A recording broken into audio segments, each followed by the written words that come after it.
Hey, welcome to HOWZA channel. In today's tutorial, you will learn how to change language in Word 2021. Open a Word document you need. Click on File at the top left corner. Select Options. Choose Language from the left side menu.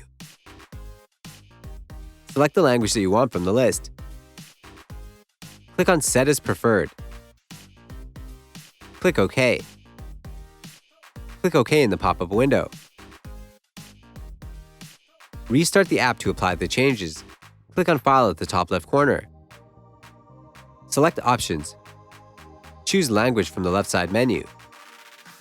Select the language that you want from the list. Click on Set as Preferred. Click OK.